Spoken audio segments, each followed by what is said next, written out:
बच्चों, आज हम पढ़ेंगे पाठ नंबर 8 सर्वनाम। यानी संज्ञा की जगह पर जिन शब्दों का हम प्रयोग करते हैं, यानी नाम की जगह पर जिन शब्दों का हम प्रयोग करते हैं वो हमारे सर्वनाम कहलाते हैं। तो आइए बच्चों, सर्वनाम के बारे में कुछ और पढ़ते हैं अच्छे से। पढ़िए। आदित्य कल से बीमार है। आदित्य को तेज बुखार है। आदित्य ने आदित्य के सहपाठी प्रशांत से कहा कि आदित्य बीमार होने के कारण स्कूल नहीं जा सकेगा। तो यहाँ जितनी भी जगह आदित्य की बात हुई है, सब जगह आदित्य का नाम लिखा गया है। ठीक है, तो ये पढ़ने में कुछ अटपटा सा लग रहा है, ज्यादा अच्छा नहीं लग रहा।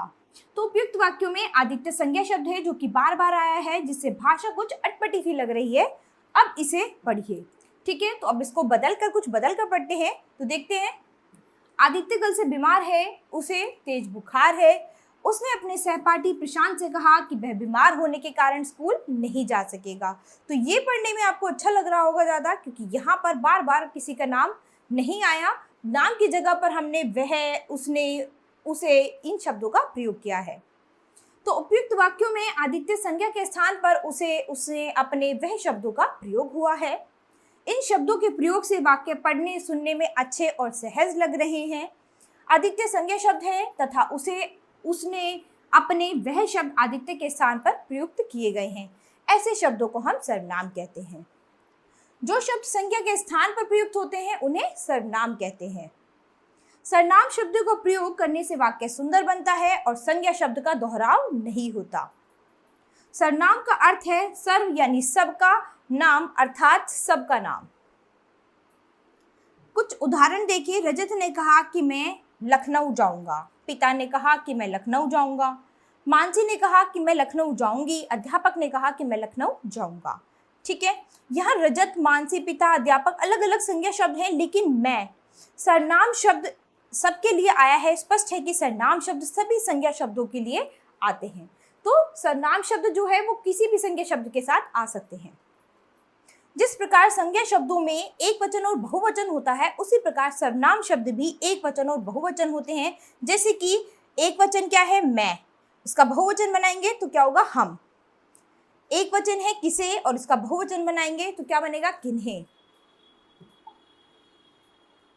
तू तुम का क्या बन जाएगा, तुम सब। वह का वे, यह का ये। इसे का इन्हें, उसे का उन्हें, कौन का किन्हें। ठीक है, अब हम पढ़ेंगे सर्वनाम के भेद। तो सर्वनाम के कितने भेद होते हैं बच्चों? सर्वनाम के 6 भेद होते हैं। पहला पुरुषवाचक सर्वनाम, दूसरा निश्चयवाचक सर्वनाम, तीसरा अनिश्चयवाचक सर्वनाम, चौथा प्रश्नवाचक सर्वनाम, पांचवा संबंधवाचक सर्वनाम, छठा निजवाचक सर्वनाम। तो सबसे पहला है पुरुषवाचक सर्वनाम।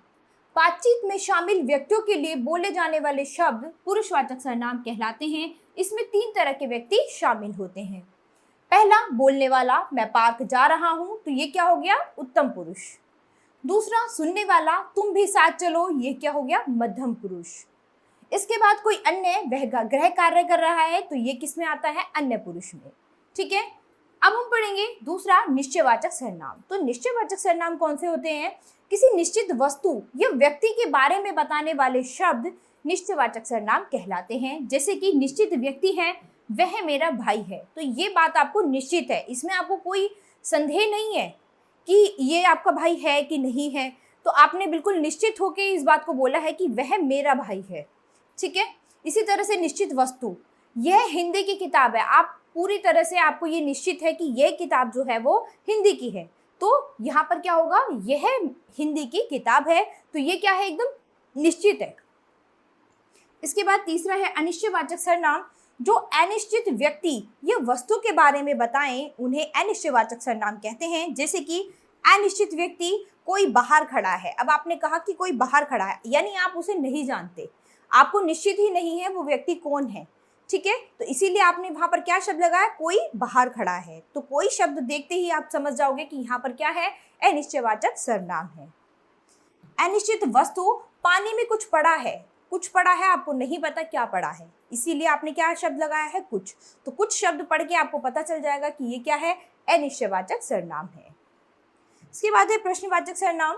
जिन शब्दों का प्रयोग प्रश्न पूछने के लिए किया जाए उन्हें प्रश्नवाचक सर्वनाम कहते हैं। जैसे कि आपका नाम क्या है।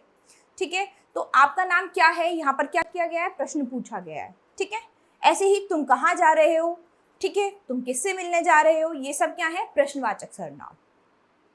पांचवा है संबंधवाचक सर्वनाम। जो शब्द वाक्य में आए, संज्ञा या सर्वनाम शब्द से संबंध बताएं, उन्हें संबंधवाचक सर्वनाम कहते हैं। जैसे जो खेल रहा है वह मेरा भाई है, जिसकी लाठी उसकी भैंस।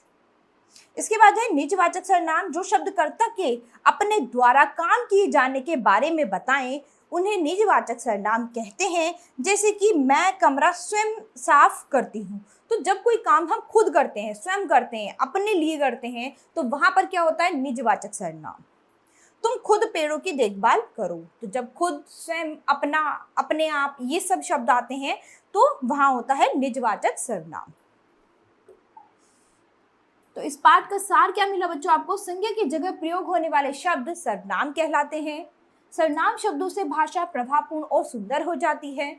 सर्वनाम के 6 भेद होते हैं: पुरुषवाचक, निश्चयवाचक, अनिश्चयवाचक, प्रश्नवाचक, संबंधवाचक और निजवाचक सर्वनाम। ठीक है, तो बच्चों इस पाठ में हमने सर्वनाम के बारे में पढ़ा है, सर्वनाम के भेद पढ़े हैं। तो आशा करती हूँ आपको सर्वनाम बहुत अच्छे से समझ आया होगा और आप अभ्यास में एक बार फिर इसे दोहराएंगे। तो बच्चों ये पाठ हमारा यहीं खत्म होता है। अब हम अपनी नई क्लास में मिलेंगे अपने नए पाठ के साथ। धन्यवाद।